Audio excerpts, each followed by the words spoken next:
looks like there's a lot of blue skies everywhere. Don't really see much clouds. Makes it good for, I guess, capturing.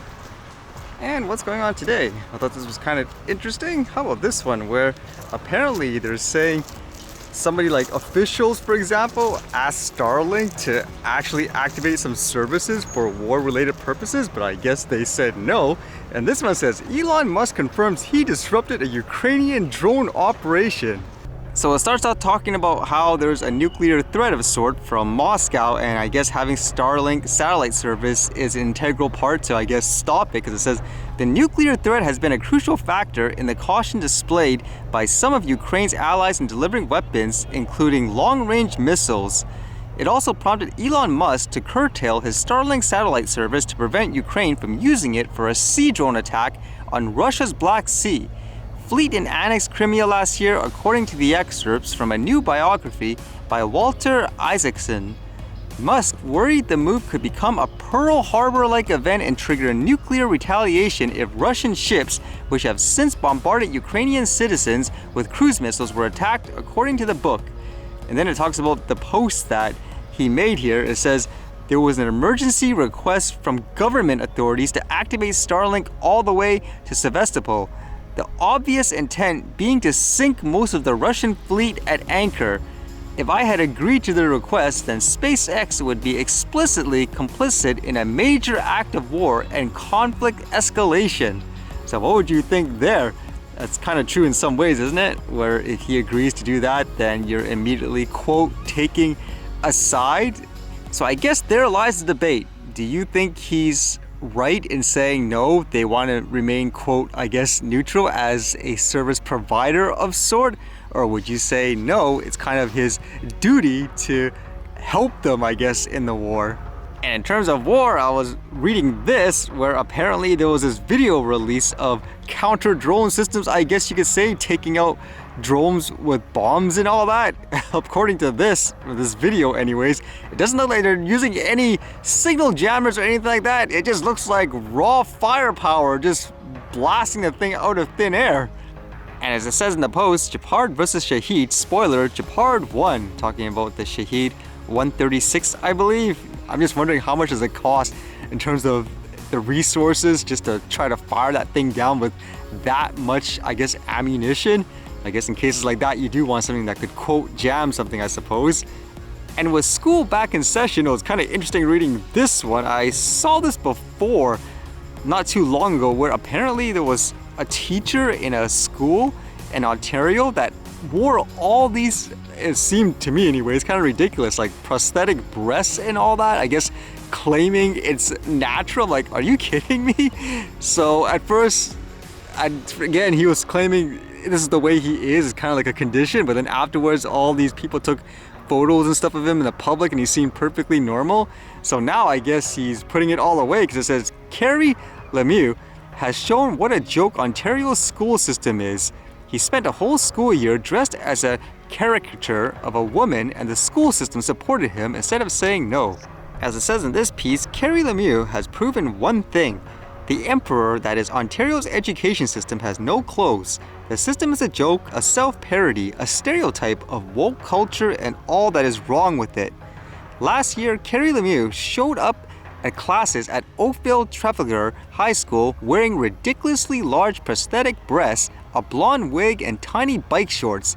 The kids giggled in the class and in the hallways. Parents raised concerns, as did the Ministry of Education, but the board defended Lemieux and his ridiculous appearance.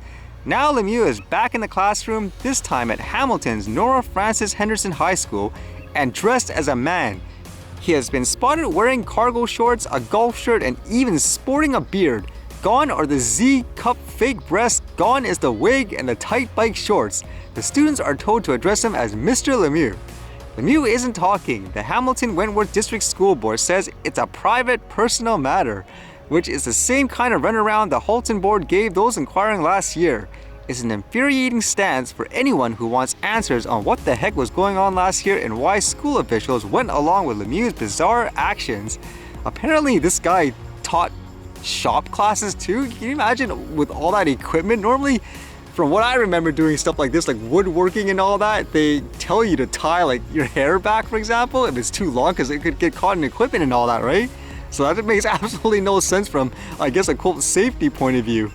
And again, the crazy thing was the guy claimed it was like a condition of sort. It says, when Toronto Sun columnist Joe Warmington spoke to Lemieux earlier this year, he claimed that he wasn't transgendered, but rather was born intersex. He also claimed the giant breasts were real, that he had grown them suddenly due to a rare condition called gigantomastia. I don't know, would you believe that? It says, well, those breasts are gone this school year, so that claim was obviously false. All of the claims should have been taken as false and dismissed last year, but our school system is utterly ridiculous, and Lemieux has at least exposed that for all to see. I don't see how this actually, I guess, got that far. Usually in these situations you wonder why. One of the theories was he's potentially doing it for attention, and if he gets, let's just say, quote, fired because of that, then you can sue for things like discrimination and all that. But either way, that's kind of crazy. I can't imagine seeing stuff like this in a class. I don't know how I'd react. I guess there's a possibility that it was, quote, real, but what would you think? It just doesn't sound like it to me personally, just based on all the evidence and stuff so far.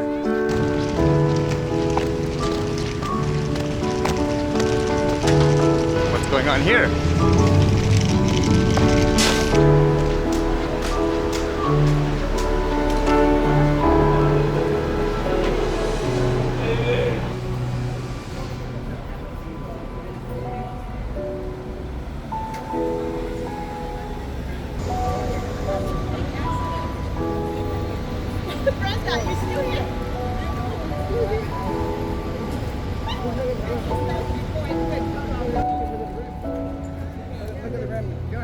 Look at the rim.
Alright, see you guys later.